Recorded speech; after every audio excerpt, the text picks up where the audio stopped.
is by resolution that person. So Ms. Moore, if we have a meeting in November or December, we'll have you, but then whoever the board reappoints, appoints in January, that'll be the chair. So we'll need a second member that's not that person. So that's what we're asking for today. Any questions? Are you doing this in-house with the Esri tool, or is the Planning District Commission doing it? We're going to attempt to do it in-house. Yes. Yeah. It's a neat tool, simplifies it quite a bit. So what we need is one for you all to select another person. You've already appointed the chair, whoever the chair happens to be. And then we need one other appointment. And I would suggest that you do that by a district, just in case. we anticipate these meetings moving into next year. Oh, yes, ma'am. Okay. So, board, it would be my recommendation that the District 4 and 5 are represented on this planning. Yeah, I was getting ready to say, Madam Chair, that I was going to nominate Mr. Pugh. Well, with the He impending. is consistent with, he's not up for election, so it'd be consistent with what you just said. Okay. I think we should do it by. Unless, ma'am, if Mr. Pugh becomes the chair, you've already appointed the chair, and now if you select Mr. Pugh, he'll be holding both seats, and we need two different people. Well, could we say? Now, that assumes, of course, he's elected to be the chair, and that may not happen, but your tradition is that the vice moves into the chair.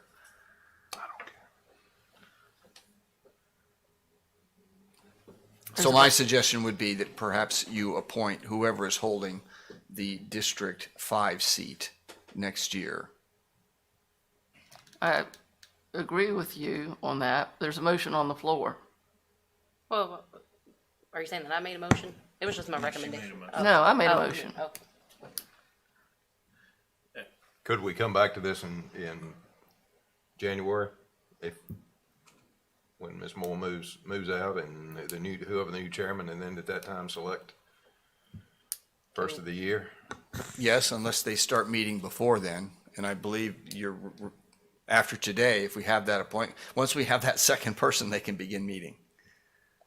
But, I mean, in the question of District 5, we know who it's going to be because there's only one candidate in play right now. But that candidate cannot take office because they haven't been sworn in. So it would be inappropriate for them to meet between now and January 1. So my motion is still on the floor for Mr. Pugh for District 4. Well, that's fine. And then we could always come back if something changes at that time. We figure it out from there. Motion on the floor by Mrs. Tucker. All in favor, say aye. Aye. Any opposed? Congratulations, Mr. Pugh. All right. All right, moving on to County Administrator's Report, project status update. Yes, Mr. ma'am. Rogers? It's been a while since I've had this in front of the board, and so I wanted to take you through it. There's actually a few things that have changed since the thing was published. Old Town Madison Heights, we are continuing to collect people to do work on their homes. The Central Virginia Training Center, the Go Virginia Council met last week and agreed to the last $60,000 we needed to pay for the redevelopment plan. So that is now paid for. I'll be meeting with the Alliance's Government Affairs Committee to decide what steps are next. So if we've got the plan taken care of, now we need to decide how we're going to press for DBHDS to actually declare the property excess. And I think the holdup there is sorting out the bonds that are still owed. No one at the Commonwealth level of government seems to have been able to find these bonds and understand what pieces of property they actually apply to. And so I tend to think that's where our focus needs to be. Sort that out, help them sort that out so that we can move the project forward. Any questions about that one? Okay, the landfill, the transfer station, we just last week we received approval from DEQ to reopen the existing landfill so that we can extend its life into the new year. while we bring the new transfer station online, we wanted to make sure that there was plenty of overlap, that both were capable of operating at the same time, so that as we drew one down and capped it off, we will be able to stand up the transfer station. So that is coming to pass. With regard to the Amherst Nelson Agricultural Complex, that study report is, analysis is now underway, and the report is due first week of January. Still waiting on information on broadband on the DHCD VATI grant awards. We'll receive those in December. River Edge Trail, we have applied for a VDOT grant. We continue to negotiate with the Lee family with regard to the how this latest section of the trail will connect to the existing portion of the trail as it comes across Percival Island. They've been insistent that we not cross their road. So the latest plan redirects their road, makes a cut through the trail, builds them sort of like a little tunnel so that no pedestrians on the trail or drivers on the road will ever cross paths. And we're waiting to see if they will agree with that plan. And finally, the decision to narrow our choices of software providers for the financial software, that selection group will meet on the 17th of November. And then we'll narrow that down to the providers that will be interviewed. So that has not happened yet. Any questions about any of those projects or any other projects? Madam Chair. Mr. Rogers, regarding the opening up of that landfill, the sale at the landfill, is that, as far as the financial cost of that, is that anything that we should anticipate is going to be additional cost, or No, sir. you all feel like that's all within the monies you have on hand? Yes, sir. Yes, sir. Thank you. Mr. Rogers, I have a question on the Madison Heights master plan. It says kickoff meeting in November. Has that been scheduled yet? David, we haven't held that yet, as I recall. We're still scheduling that. So Okay. It'll be sometime this month. I mean, they have everything that they need from us. That's the first item I sent you all that are attached in your packet is the schedule, but the schedule has no dates. It just has a series of events, and the events start with a kickoff meeting. So that'll occur sometime this month. Haven't set the date yet. Okay. Thank you. Board, any other questions? County Attorney's Report, Mr. Popovich. Nothing from me. And at this time, we're gonna move to the liaison and committee reports, the Planning Commission. This is where you wanted to speak, isn't it, Mrs. Gamble?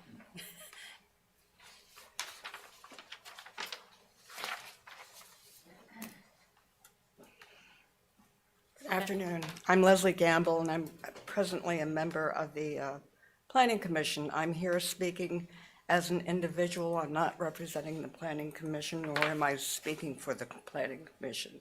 These are just my observations and concerns surrounding the youth charter that apparently is on our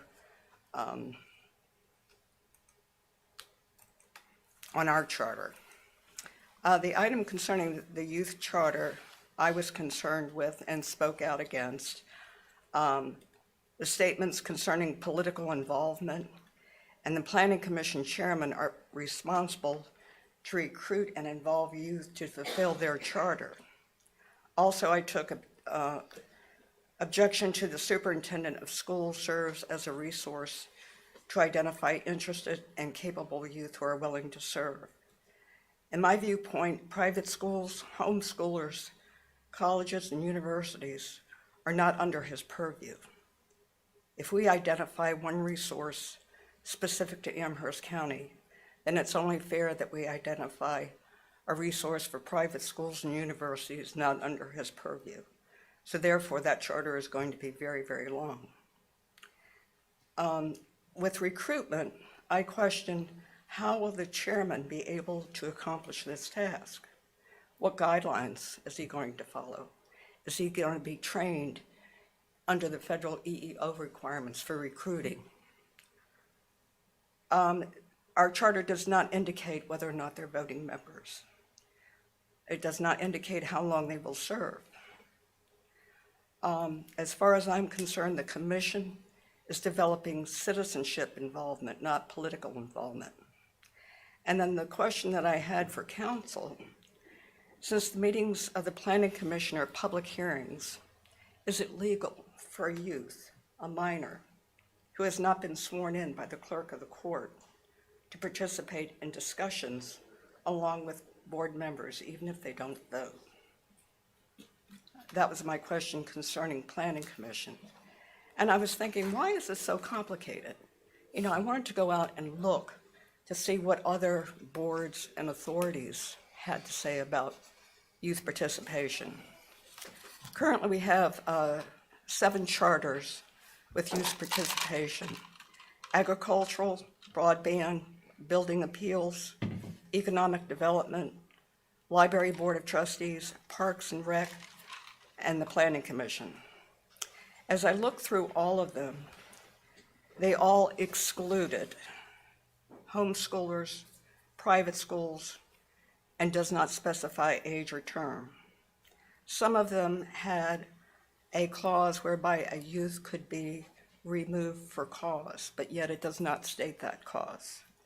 Please keep in mind that these youths have extracurricular activities, sports, debate, whatever, that require them to travel to different locations, and they might not be able to attend all meetings. So if attendance is criteria for their removal, I think you should rethink that. In closing, I just want to say that I think that these charters, these items for youth participation, could be standardized across all boards. Right now, they're very convoluted and they are everywhere. So my suggestion is, for now, remove all youth participative items from the charters and place them in abeyance until a standard statement is written that is consistent across all 7 boards, such as the Planning Commission will have 1 youth participant, all youths residing in Amherst County, and that's the key, residing in Amherst County, between the ages of 16 and 20 are eligible to apply. The term is for 1 academic year, September through May. Postings for these positions will be on the county website under boards and commissions. The process, postings will be 30 days beginning June 1st. Applicant will apply by sending a letter of interest stating qualifications via email to the executive assistant to the county council. July, letters of interest will then be forwarded to the appropriate board chairmen to be presented to their full board for review. In August, the applicants come before the full board for interview. Board members will make their selection and applicant will be formally notified by the executive assistant to the county council via email or standard mail of their selection. September, youth start participating on the boards. I thank you for your time. You have any questions or comments? Mrs. Gamble? Thank you, Ms. Gamble. Those are very insightful comments, and certainly some of the stuff I was not aware of. I'm one of those people that, I like stability and I like a good process, so thank you. Maybe we should, Mr. County Administrator, we should talk amongst ourselves and then share it with the county attorney. Yes, ma'am. Just to give you some background, those provisions were added into the charters based upon the board's planning retreat where you wanted more youth participation. And so in the regulation that creates charters, there is a generic format charter, and it has one of those provisions, and there's lots of blanks in those for people to fill in. And each body that has a charter is given that draft, and so there are variabilities between them, because before you all approve a charter, I make sure that the body that it applies to gets to review it. And some of them have made them rather long and extensive, and some have kept them short and the process simple. I did not suggest any criteria for selecting youth. for the most part, left it up to the chair of each body. And the language that is proposed is excellent, although the process is rather long and difficult. There's nothing that keeps the planning commission from proposing that as a change to their charter, because we do bring the charters back to you once a year for them to review and for you to think through and make changes to it. We could make them all standardized, but I'm not sure that each board wants to do that. We're not trying to limit youth. I thought it did require residency. And the reason for suggesting the school board superintendent was, after speaking to some members of other bodies, it's, I don't know any youth. Where am I going to find any youth? So it's a suggestion as a resource. Talk to the school superintendent. He might be able to help you. But it does not require that they do that, and it doesn't require anything at all. Most of the bodies don't have youth on them at all. That's there to encourage them to do that. And certainly when they come to give their annual reports, you all could ask them, do you have a youth member? And if you, who are they? How'd you select them? Or why don't you? And we would like you to have a youth. And whether they vote or not, that's a fascinating question. I think in most cases, they're non-voting members. They're there to learn about government and to participate. But if the board wants to make this a big selection process and make it standardized across, we can certainly do that, however you want to proceed. I was trying to keep it simple. Yeah, and I wasn't aware that the students selected had to be in our public school system. I thought that. They don't have to be. Huh? That's not required. Okay, so a homeschooler or someone who went to a private school, as long as they're a resident, okay. Yeah, that's why it says the superintendent is a resource. You can use whatever resources you want. Okay. Okay. He doesn't direct anything. He doesn't make the selection. The selection, in most cases, lies with the chair of the body. But even they could change that if they wanted to in their charter. And, well, you would have to approve the charter, but they could suggest, we'd rather have their own selection process and go through some process that they want to. I don't know that we need to set up a county process to do this. Right. But that's excellent language. I would like to comment. The language or the sentences referring to where the students are selected just says Amherst County Schools or the school system, which infers only Amherst County. The point about the superintendent, yes, he is qualified as a central point to identify, but who's going to identify and refer students, homeschoolers in private schools, universities? I don't know. That's why I said if we name one, we've got to cover all of our bases. Well, then it would be good to just then take him out as named as a resource. I mean, you're right. I think it just needs to be a youth that is a resident of the county. I agree. That's the primary qualification. Yeah. And that way, we are ensuring equal access to all students residing in Amherst County between the ages of 16 and 21, an opportunity Yeah. for civic growth and involvement. Thank you. Thank you, Ms. Gamble. We appreciate it. So it kind of sounds like it's the planning commission's charter that needs to be adjusted if that body wishes to do so. Is that what I'm understanding? Yes, that can be done. And what they would do is propose language that they would agree on, and Mr. Bryant would bring it, we'd put it on the agenda, and you all could do that. Or, if you want, we could bring the regulation that creates the agendas and look at that. Because I would like to hear Mr. Pugh, since he's our liaison, his views on this.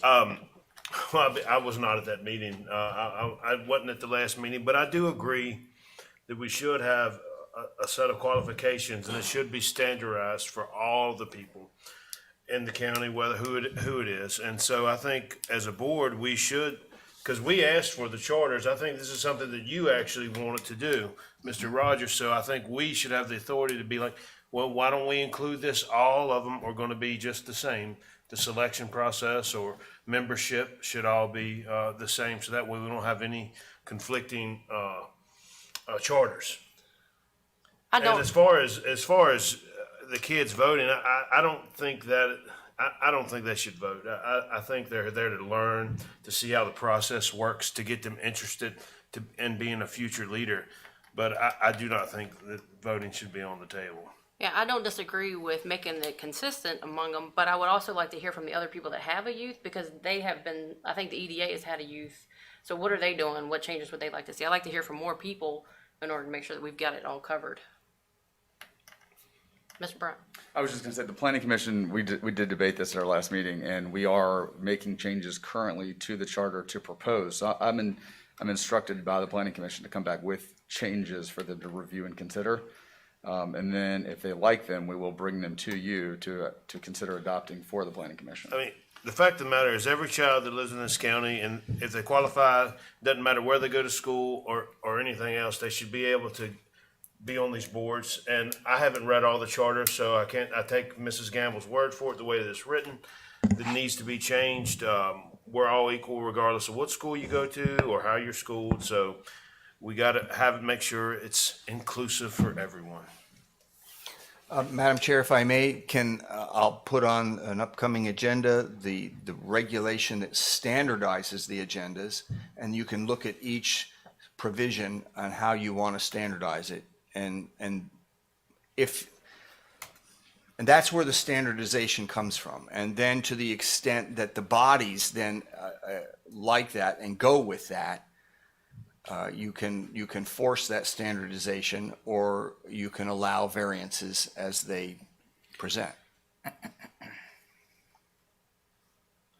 I think That's my would- suggestion, to come back with that regulation. What I think I would like first is for you to meet with people that have youth, because I don't want a youth that has already started serving to be taken out of there. I'm not saying that they would, but I would like to hear how other people are selecting their youth and all of that to make sure that Yeah, it's all fair and consistent. well, we definitely wouldn't take anyone off that's currently serving, because they're hard to find anyway, but I think everyone should fall under the same standard. So, I don't know if you need to talk to anyone. That's my point. I think we can make that decision here. I mean, Mr. Martin, are you gonna say something? I was, yes. Go ahead, because then I want to say something. Okay, well, I mean, a question, do you currently have a youth serving? Okay.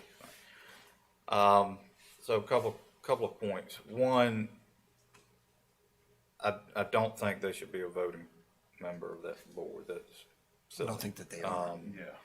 I think the way it's currently written, it says intention of the planning commission to not only develop the citizenship and political involvement. I kind of have an issue with political involvement, because planning commissions are supposed to be apolitical. They're supposed to look at land use issues, and the entire reason planning commissions were created was to take the politics out of planning. So I don't think that there's any reason to have that in the charter. What is more important to me is we embark on the Madison Heights master plan, is that, when we go out to the public, we look at ways to engage our youth, to get their comments and ideas on how to redevelop Madison Heights. Because by the time we probably get any of that implemented, or hopefully, the majority of it implemented, they will be adults. So I think it's important that's what's important to me, is to engage our youth in that way. Just having them sit on a board to claim we have youth participation. Yeah, okay, but that's my comments. I just second what Mr. Martin said as far as voting. You've got to be 18 years old to vote. And we are here because people elected us to be here and to carry out the duties of our office.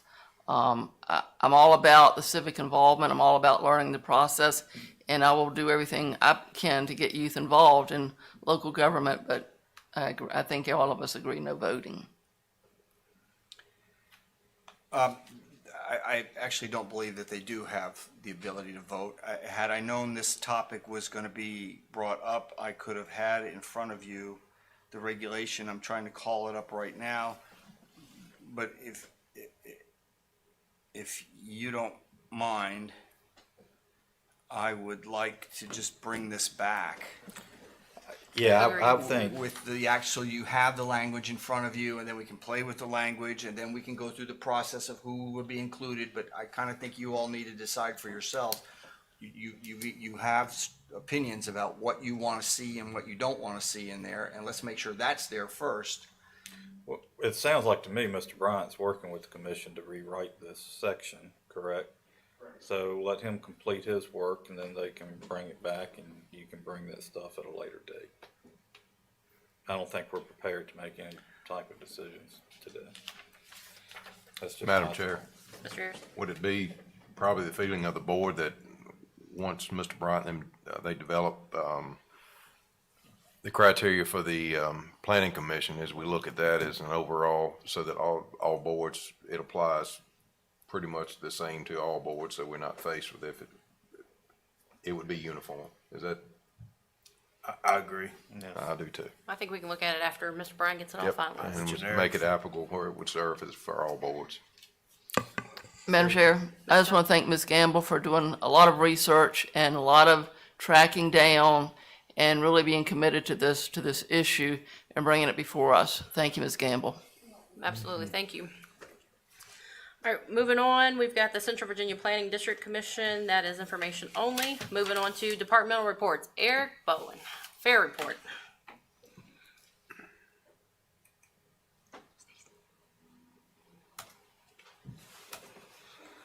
You look rested.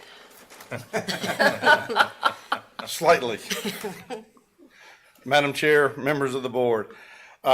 Quick introduction, Eric Bowen, Animal Science Extension Agent, Fair Coordinator, and Clerk for the Agriculture Committee. Just wanted to take a moment today to share what we currently know about the county fair. First off, from everything we've heard, it was extremely well received and overall an extreme success. First time I've ever had the pleasure, of running a county fair. Huge thank you to all of our volunteers, all of my co-workers, and members of the county departments who were out there with us and supporting us constantly. I had a lot of folks express concern of my well-being given long hours. My response was, I'm here on Sunday afternoon at 6 o'clock, still smiling. It's a lot of hard work, a lot of long hours, but if you enjoy who you're working with, it's a pleasure. So some information, roughly we had 7,550 people come through the fair. The ride revenue from Cole Amusements was a little over $24,000.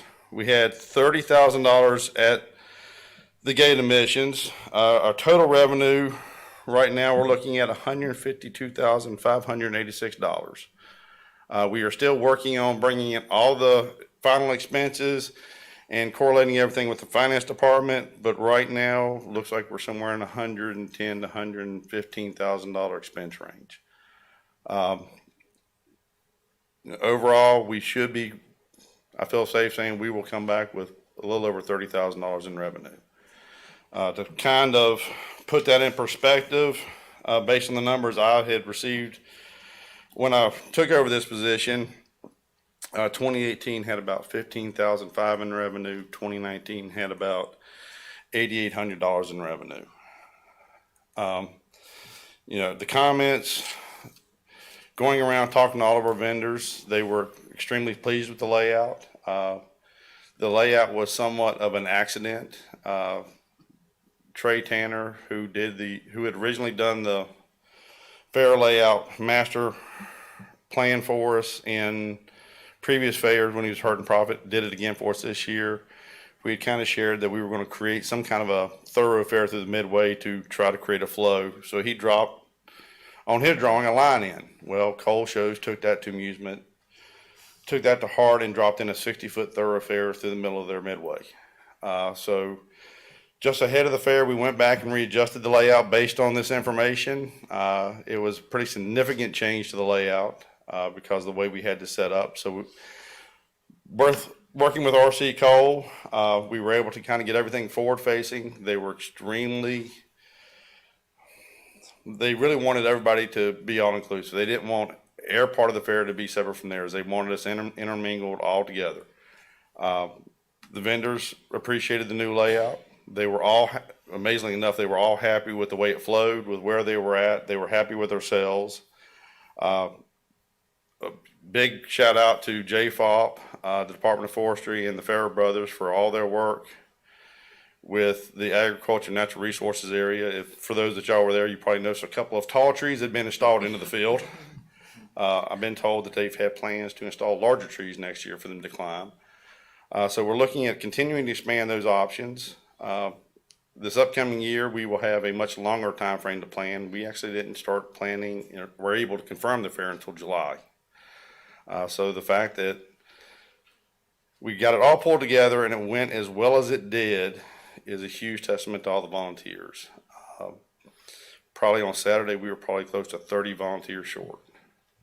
And the comments from everybody was how well everything was moving, how well the parking was, the flow through it. So the volunteers really stepped up and they put in a lot of hard work and a lot of long hours to pull off the seamless flow that everybody saw. One comment was shared with me from Facebook. Apparently a parent had shared that their child had made the statement of the Amherst County Fair was a close second to Disney World Vacation. So we'll take that comment and run for the hills with it. But it's been exciting. It's been a learning experience, and hopefully you all have been pleased. Well, I attended the fair multiple nights, and I think it was a great success. I love it that we can bring the community together. So thank you for your work and coordinating everything, and for the staff that were there and all the volunteers. We really appreciate it. I second that. Bill and I were there a couple of nights, and it was just phenomenal. Thank you so much, Eric. There was a time back in August where I didn't see how this was going to work, but you hung in there, as did the volunteers, so thank you. It was my pleasure and great learning experience, and looking forward to continuing on. Any other thoughts? Thank you. Thank Thank you. you. Yeah, thank you. Appreciate it. Thank you. A lot of work. But It was fun. At this time, we'll open the floor back up for citizen comments. Is there anyone here wishing to address the board? Seeing and hearing none, we will close citizen comments and move to matters from the members of the board. Mrs. Tucker? I don't have anything, Madam Chair. Mr. Ayers? I have nothing, Madam Chair. Mr. Martin? No, ma'am. Mr. Pugh? no, ma'am. I have nothing. Is there a motion to adjourn? So moved. Motion on the floor by Mr. Martin. All in favor say aye. Aye. Any opposed? Meeting adjourned.